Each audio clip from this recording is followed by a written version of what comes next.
Once you regain your sight, it is very hard to go blind again. The programming and brainwashing runs so subtly deep that we have all come to associate the notion of ancient with underdeveloped, less technologically advanced, and believers of mysticism.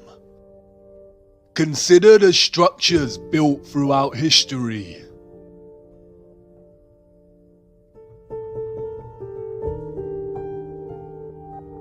The ancient fortress of Ollantaytambo in Peru. These huge stone blocks are made from granite. They weigh between 40 and 120 tons, or between 36,000 and 120,000 kilograms. The world record for the deadlift in the weightlifting world is 500 kilograms. So how did the Incas transport this granite to such a high altitude location?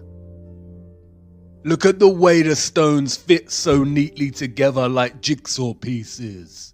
How did they cut granite with such precision? Look beyond the stones. Who were these gigantic steps made for? And by who? Babalovo Palace and its bath.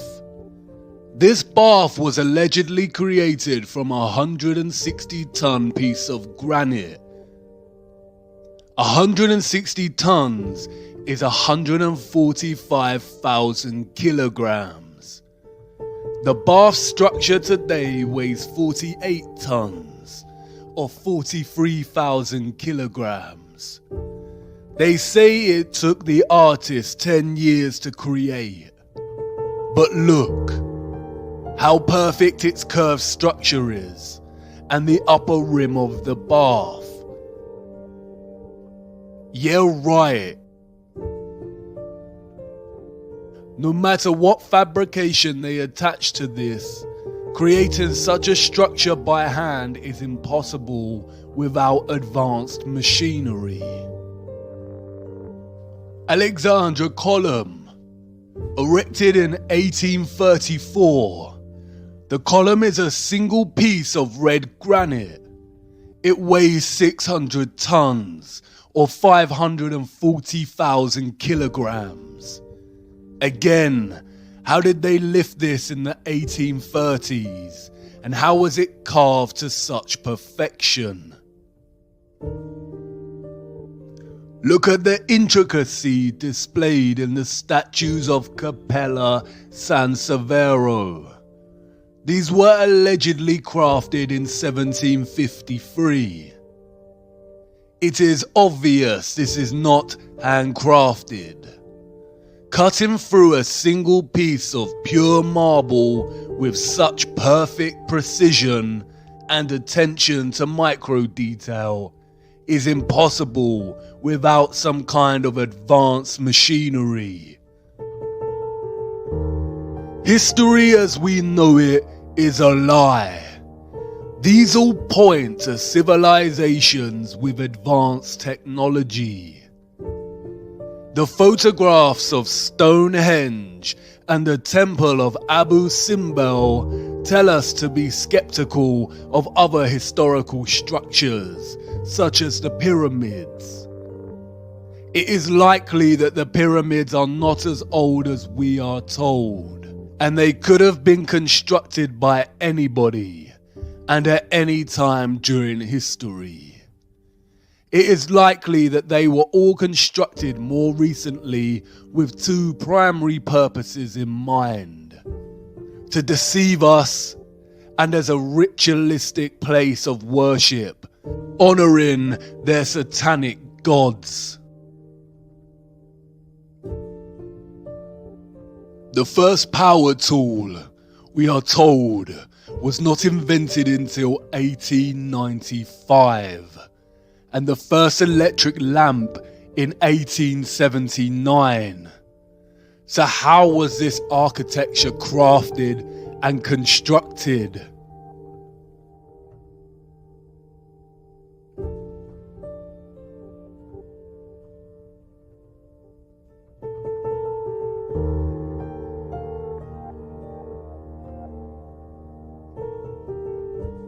It is so obvious this is not the truth.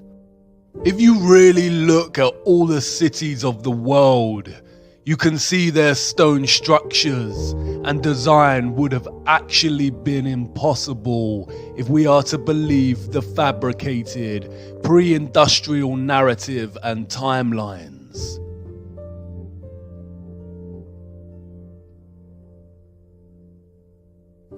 There is an abundance of compelling photographic and structural evidence suggesting that the civilizations of the world experienced a cataclysmic mud flood in its recent history, which buried many cities.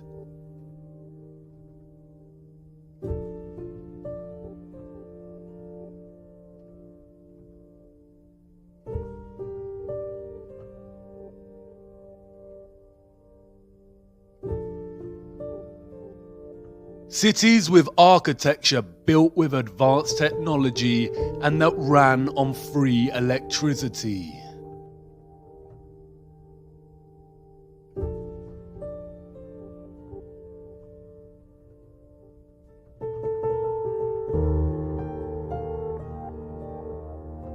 There also exists evidence of a worldwide nuclear war somewhere between 1780 and 1815. It all points to an early 19th century worldwide reset through depopulation. We also see old photographs of nigh-on deserted cities and of birthing stations and orphan trains, suggesting they needed to repopulate large areas of the world at some point.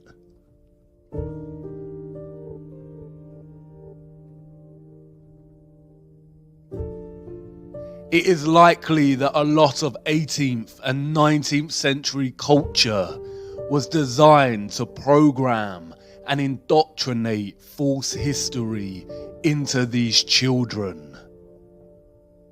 This is a topic to explore outside of this series, but it all suggests that our history has been heavily edited, timelines distorted and corrupted. The Mandela effect. Why do you think it was so easy for the Rothschilds to rise to power? Were they just really adept at manipulating the financial world? It is very likely that the rise of the Illuminati and the Rothschild banking took place against a different contextual background and much earlier in history. The Napoleonic War is likely a fabrication, and the war in which the Rothschilds came to power was a different kind of war. It is also highly likely that Tesla's story is not entirely true. It seems more accurate that he actually rediscovered free energy, and that's why it was suppressed immediately and not given a chance. It seems very convenient that photography was not officially invented until 1822. Are we advanced today? Yes, we have computers, but look at all the wires. Our infrastructure has not actually progressed. Trains, cars, and planes, in principle, are the same as they were when they were invented. Aesthetics and slight improvements in speed give the illusion of progress. Control and manipulation, both necessary as we advance technologically, because technology exposes their lies. Advanced cameras expose the lies of space. That is why the key methods for discerning truth from lies is to trust our own eyes, senses, and judgment over narrative. There is zero evidence of the heliocentric model on Earth. And to follow the people who run our world, follow the money, follow the bloodlines, follow the symbolism, and follow their fear. When they suppress, when they scream hoax, when they smear, we must dig and examine. The question burns. Who or what cut down our giant trees and mined the earth? And where did all the mined material go? There are a handful of possible conclusions we can draw from studying the geological nature of our flat Earth. The first is that whatever beings mined Earth were undeniably more advanced technologically, industrially, and intelligently than the human species. The second is that they were obviously much larger than us as a species. You could reconcile the possibility that they were humans like us, but just technologically more advanced, and had developed the machines capable of committing such actions. But this is very unlikely. Mythological stories of giants abound in our culture, and these tales can be found in every single culture throughout history.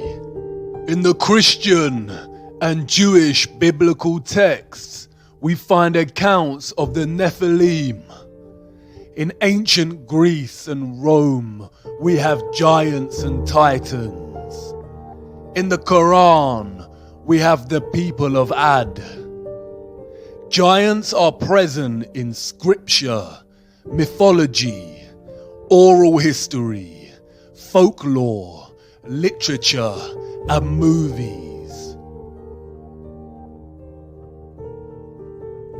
The Book of Enoch speaks about fallen angels, or the Watchers, beings that came from a realm above the firmament and began to interbreed with humans.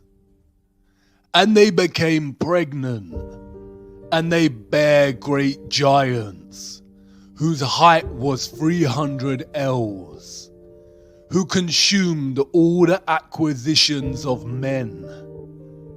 And when men could no longer sustain them, the giants turned against them and devoured mankind. And they began to sin against birds and beasts and reptiles and fish, and to devour one another's flesh and drink the blood. The canonical Bible gives us the same account, this time naming these giants as the Nephilim. The Nephilim were on the earth in those days and afterward.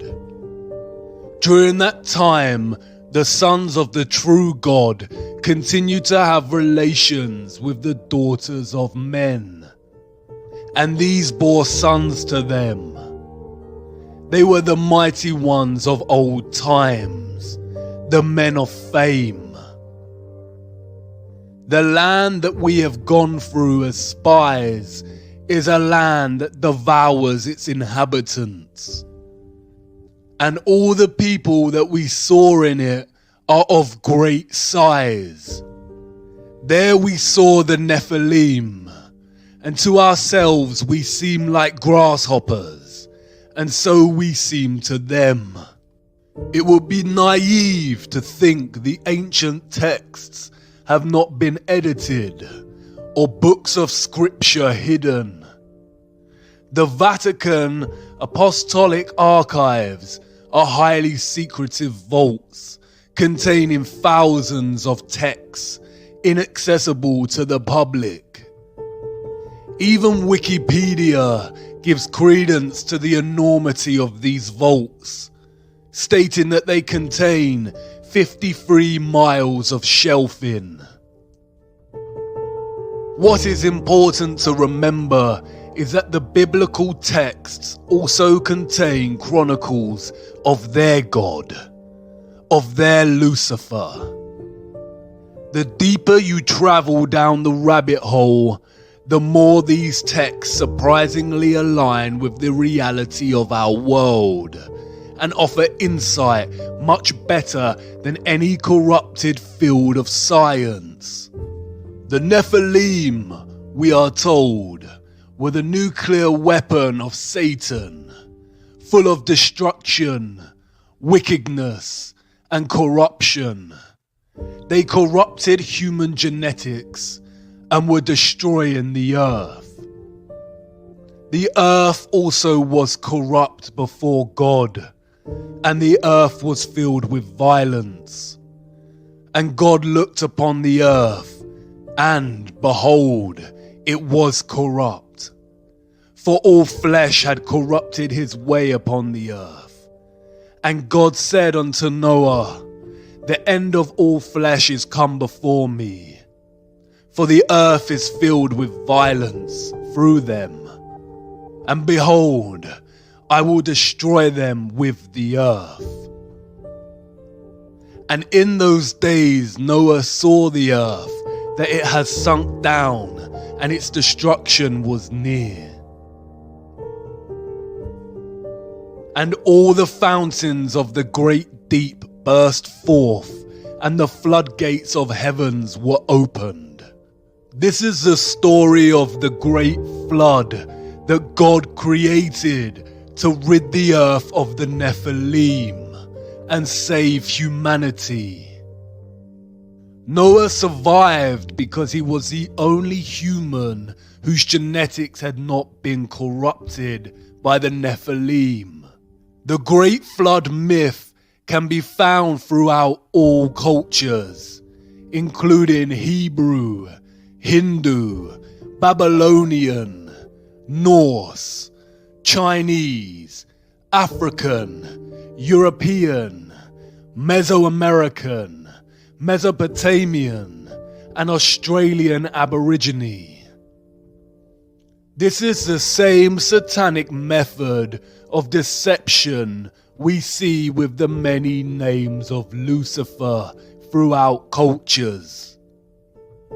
There is one true historical account of what happened before and during the Great Flood, but the account has been mythologized and fragmented in order to deliberately deceive and confuse. People are less likely to gravitate towards mythology when the scientists are pushing mathematical bamboozlement. The geological and natural world cannot be edited. The truth only suppressed and manipulated through narrative. These wonders provide undeniable evidence of large-scale mining of Earth. They fear us discovering the anomalies, the pieces of history they cannot cover up or overlooked when creating their false narratives. Advanced cameras prove that there is some kind of water surrounding our firmament above, and the tremendous mining of land under the oceans indicate that at some point in our history, the Earth was indeed sunk down and being destroyed by a species much larger than humans. Impact craters are found everywhere. There are 190 spread across Earth. We are told they are caused by debris and meteorites from outer space. But look closer. Any geologist worth their salt would immediately ask the question, where is the remaining meteorite rock? If a meteorite of 160 foot in length crashed into Earth, then where did it go? Of course, they tell us that the meteorite mostly vaporized upon impact due to its speed. The same story over and over again. Claims that no one can actually prove.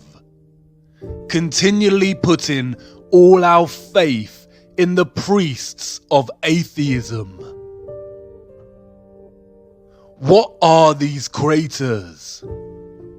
They do not appear to be quarries. There is no stepped, tiered patterns of barbaric gutting. Perhaps some were old excavation sites. But look closer at the circular, upturned rim of these craters. Now look at another wonder of our world. Geysers. Springs that occasionally eject turbulent torrents of water.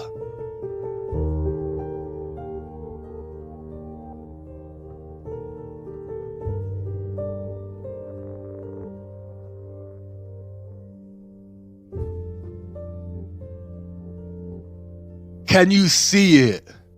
The same upturned edges form from the release of water pressure. There were not oceans on Earth during the Silicon era.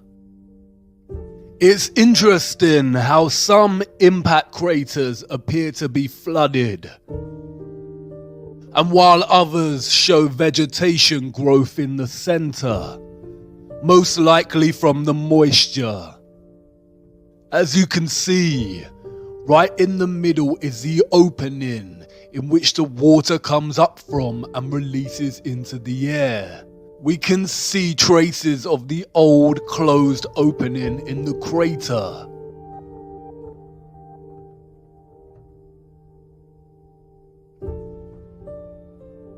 The microcosm and the macrocosm. In the biblical model and ancient stories of the Great Flood, the waters came from above as the vaults in the firmament were opened, and from below, from a place called the Great Deep. The Great Deep in the biblical model is not the oceans. The Great Flood rid the world of the Nephilim, and it's possible that it was the waters from the Great Deep that filled the huge excavated land with what's now known today as the oceans. The vast amount of carbon in the atmosphere from the mining then influenced the direction of growth of all the life that followed. There are many recent documented accounts of nations' governments intervening in archaeological digs and discoveries.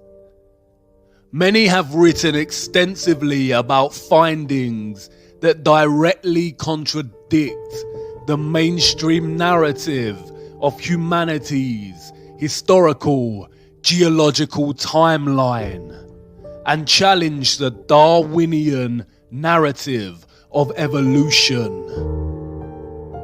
All figures have been victims of extensive media, governmental and scientific smears, and desperate attempts to debunk and discredit. The scientific priests are always successful in stifling these voices and suppressing their discoveries. One of the most interesting of these figures is Richard J. Dewhurst, whose book, The Ancient Giants Who Ruled America, The Missing Skeletons, and the Great Smithsonian Cover-Up, examines why the various giant skeleton discoveries made by archaeologists were silenced and erased from the official historical narrative.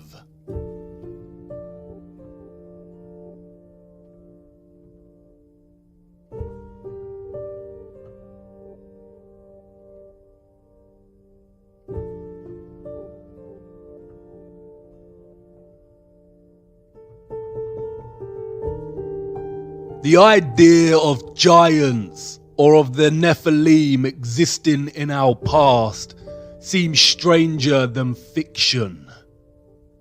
Our satanic matrix programming kicks in, and the immediate reaction is to dismiss. But we have already accepted a very similar natural history, a corrupted half-lie. They've already told us that giants once roamed the earth, but in the form of these. We all know these. And it was a meteorite that supposedly wiped this species out. Can you see how they have corrupted a real truth and told us in their indirect way? Dinosaurs probably did exist, but not in the narrative or timeline they've given us. In a world of enormous silicon trees, there would be so much oxygen in the atmosphere. Because of this, living life would grow to immense heights and sizes. All life back then was a lot bigger than it was today. Because of the oxygen, living creatures would also have lived much longer lives, some for hundreds of years. If giants did once exist, then why lie and hide it from us? Simply because it completely destroys the theory of evolution. It is no secret that Charles Darwin's grandfather, Erasmus Darwin, was a Freemason, as was the entire family's male lineage. Erasmus was not just any Freemason. He was a 33rd degree Freemason, the highest rank of the organization. The number 33 is highly satanic, used throughout their symbolism and rituals. Not only do the numbers produce their beloved 6 when added together, but 33 is also a direct allusion to the age Christ was when he was crucified, always mocking that which directly opposes their God.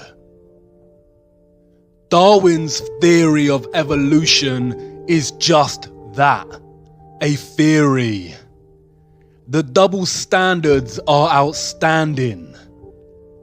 Darwinism has always carried the title, the theory of evolution, just like gravity is the theory of gravity.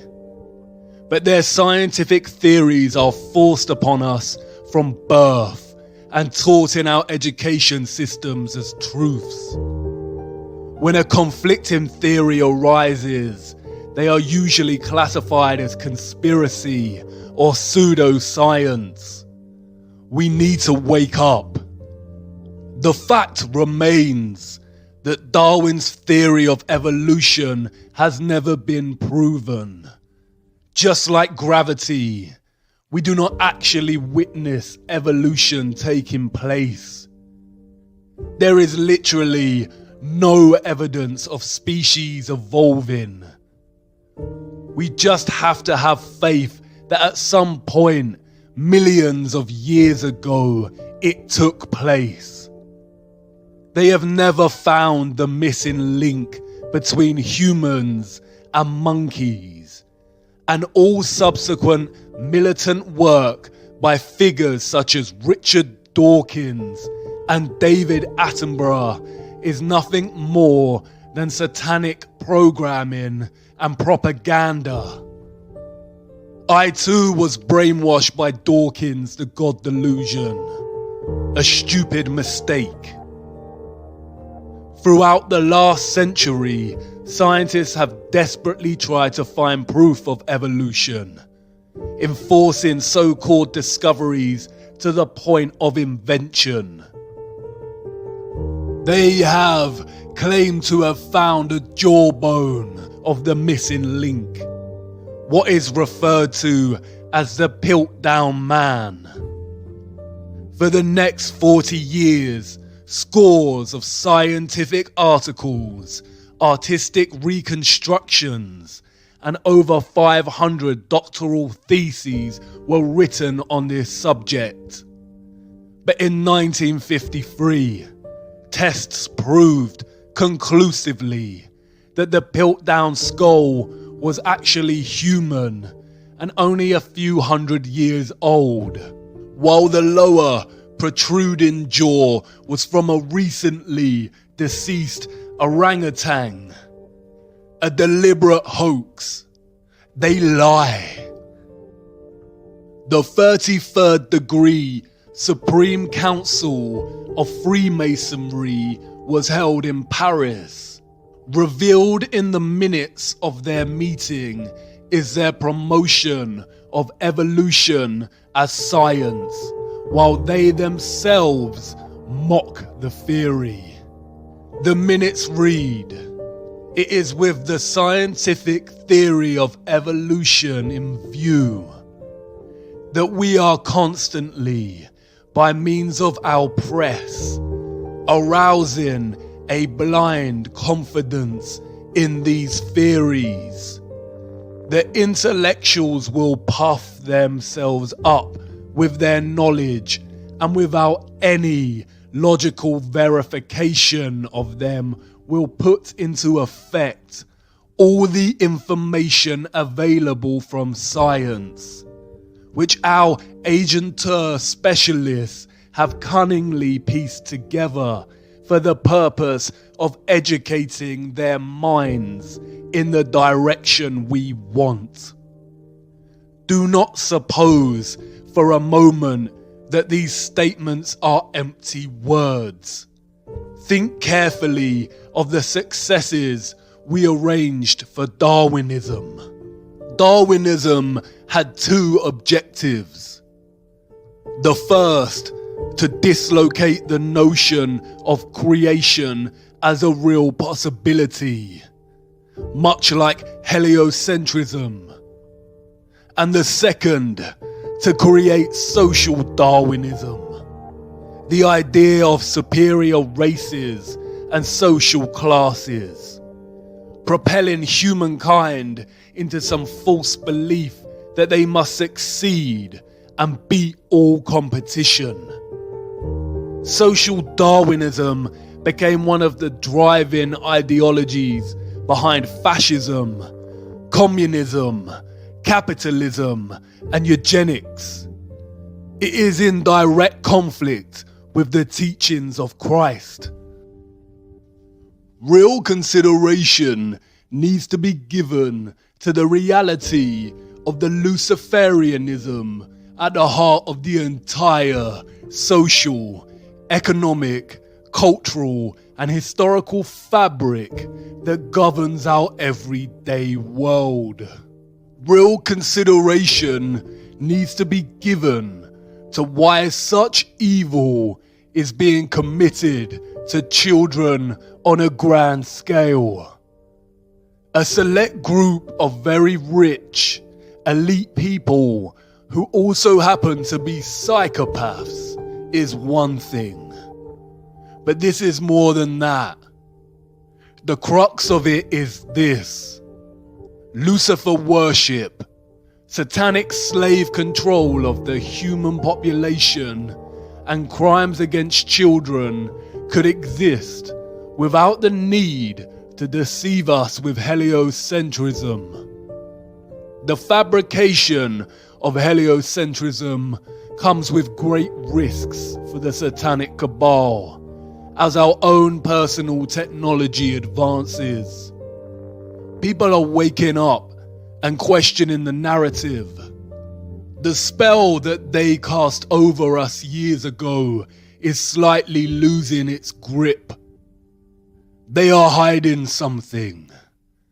Perhaps the source of good, a creator, prophecy, other land. We are their slaves. They continually lie to us, committing crimes against humanity in the name of their Lucifer, while we are kept slaves, making them rich and supporting their twisted democracy. The possibility of other lands and planes of existence that they control or are controlled by is very probable. Whether accounts of the Nephilim are truly accurate, it is not possible to say. Admiral Byrd did state that there is land beyond the South Pole.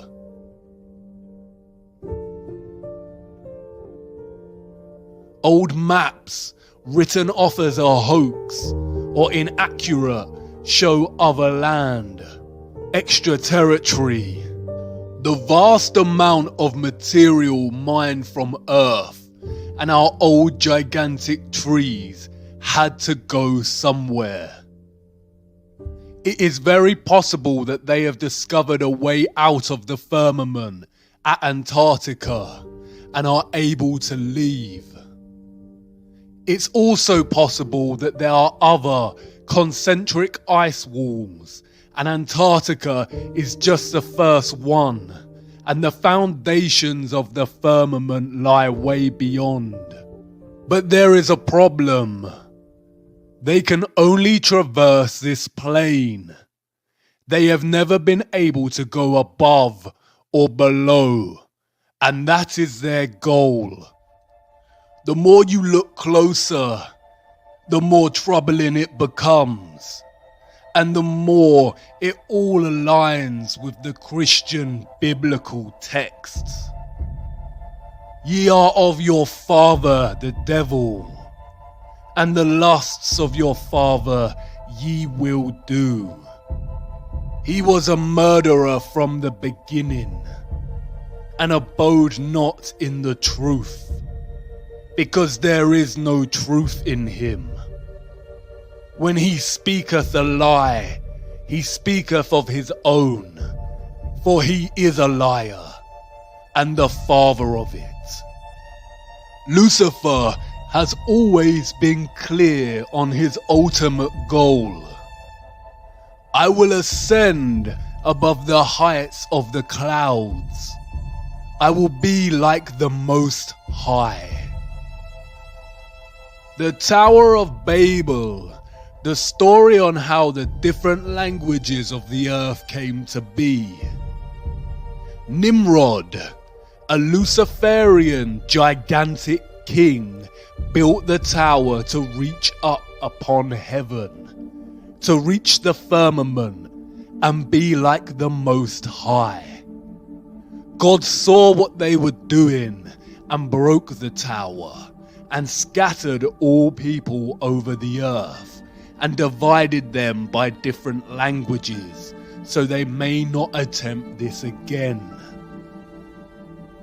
The broken Tower of Babel, the European Union Parliament building, in direct opposition to what God said not to do, unite all nations.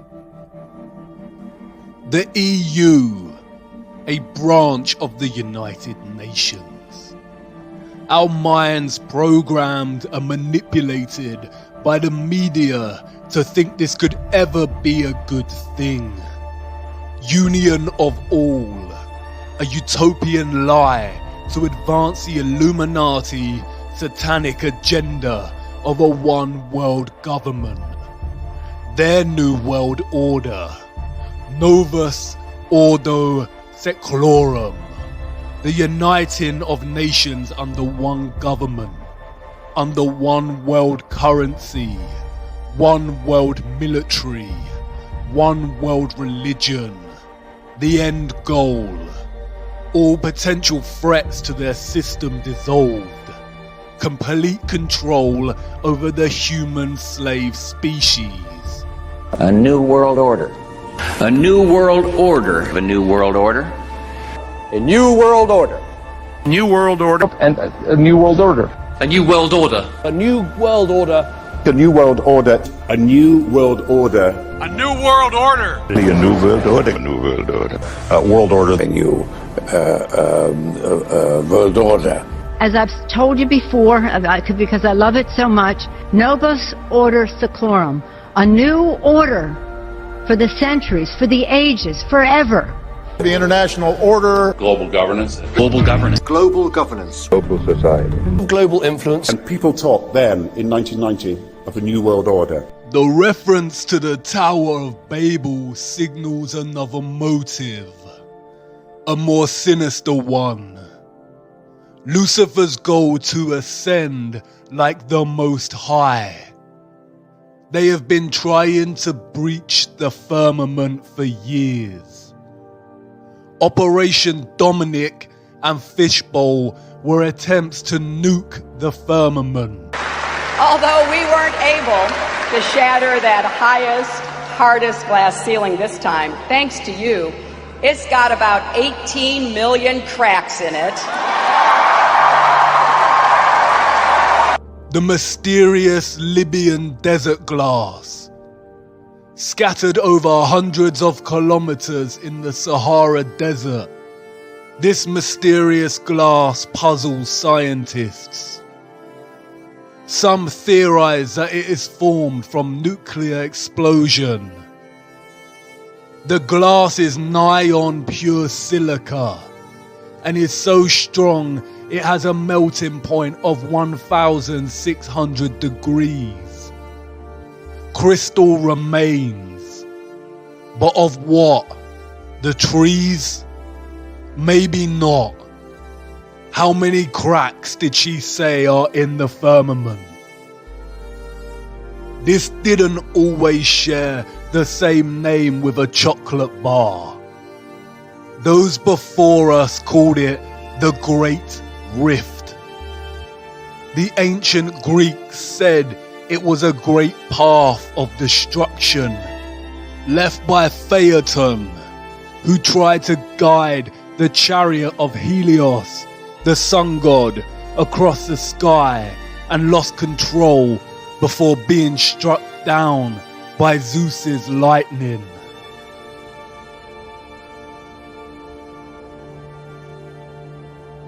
They've been trying to breach the firmament for thousands of years. The Great Rift, the scarring of their barbaric failed attempts. Glass of pure silica, a silicon dome, a semiconductor separated by the waters, the electrical conductors, powering the luminaries through vibrational electromagnetic energy. They use quantum physics to articulate the properties of semiconductors. They call it the crystal lattice, the description of atoms, ions, and molecules in crystalline matter. Look at a crystalline lattice. Hexagons. Look at the atomic structure of the lattice, the hexagon and the cube. The crystalline unit cell of the cube is the most common shape found in crystal. What do they know?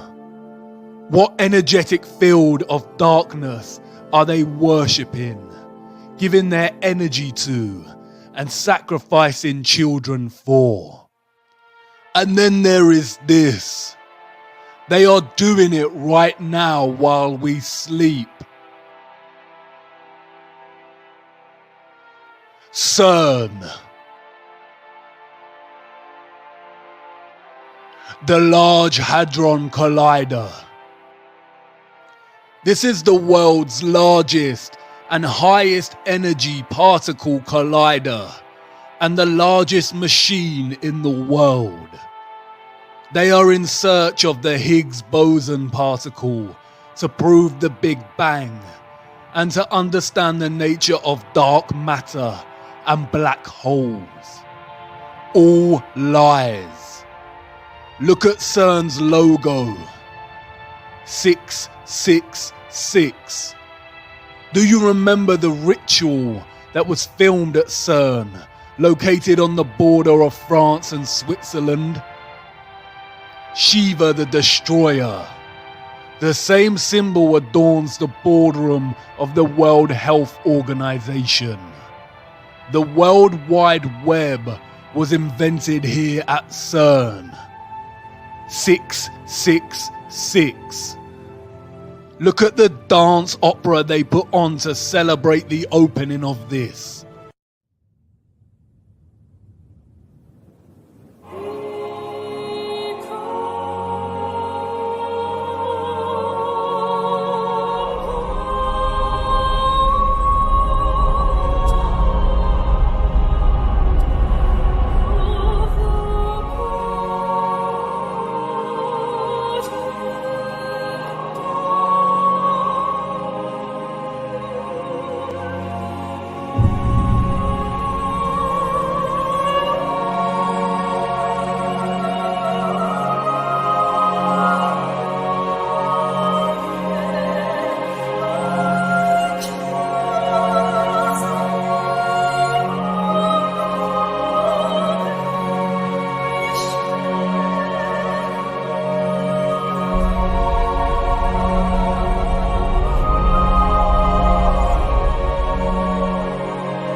These are supposed to be scientists. This is a ritual full of Luciferian imagery. Lucifer, oh how you fell. Look, Shiva's dance of destruction. And the fifth angel sounded, and I saw a star fall from heaven unto the earth, and to him was given the key of the bottomless pit. And they had a king over them, which is the angel of the bottomless pit, whose name in Hebrew tongue is Abandon, but in the Greek tongue hath his name Apollyon. Apollyon, Apollo again, the moon landing missions. The town in France where CERN is located is called Saint-Jean-Pully. The name Pully comes from the Latin Apollyasum, and it is believed that in the Roman times a temple existed in honor of Apollo, right here where this French town is situated. And the people who lived there believed that it was a gateway to the underworld. What did God banish to the bottomless pit? The souls of the Nephilim. You've seen this geometry before. The 8-spoked wheel. It is the wheel of time.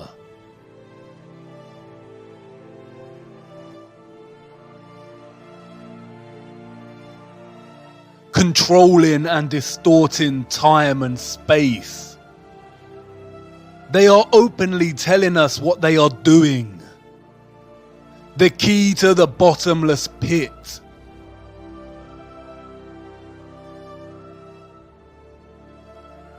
They are trying to open a portal to another realm or bring something out into our realm. The bottomless pit. They are trying to let something out. And the Pope is ready to welcome extraterrestrials.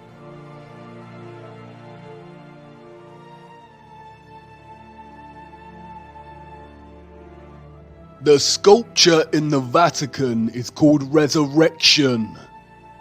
Does this look like Christ to you?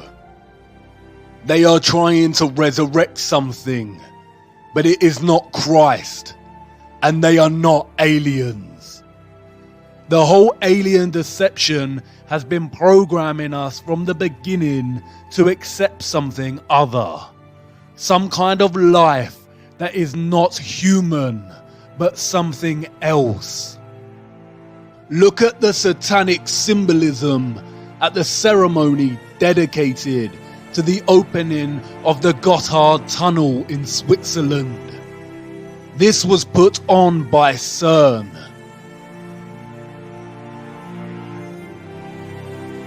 Did you really think it was just a stupid Netflix series? And look who it is. Up to no good. Alice.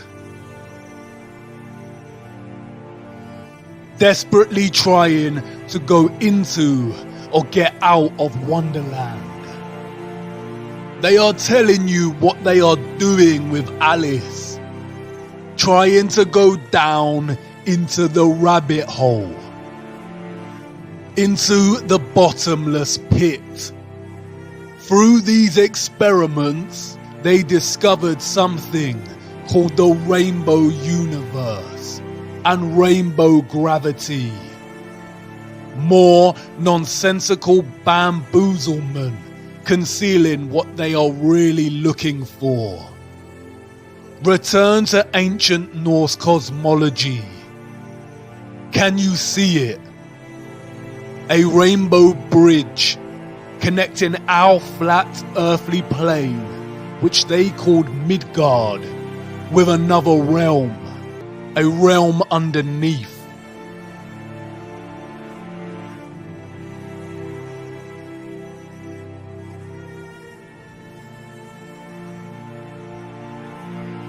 You did not notice the enormous trees before, did you?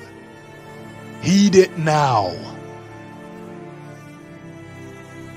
The underworld they called Hell and Niflheim. Niflheim is very similar to the word Nephilim. Hell is the same biblical hell, or what the ancient text called Sheol. The Rainbow Bridge also connects to Valhalla, the city of Asgard, or what is known as heaven. A path to ascend to the Most High. It doesn't matter if you cannot move beyond your programming to conceive this as a real possibility. It doesn't matter if you believe in it. What matters is that they do believe in it, and they rule and own you. Stranger than fiction, a paradox. The deeper down the rabbit hole, the more upside down everything becomes, and yet it all starts to make sense. Do you understand the enormity of their lies? The human slaves of Earth, being fooled into thinking they are a random product of coincidence on a lonely rock. Learning this at such a young age and never giving it another thought. Fed to the brim with Hollywood fantasy movies, so the actual world lost its colour. Their spirituality denied, the truth of good and evil denied, any chance of living a life of righteousness replaced with the satanic worship of materialism and debased Darwinism, and all the while their masters, the cult leaders, are desperately trying to bridge realms and ascend from this plane to the Most High. What will it take to wake humanity?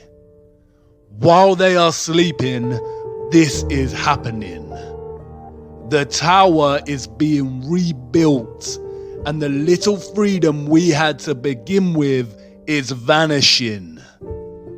The dawn of their new world order is coming.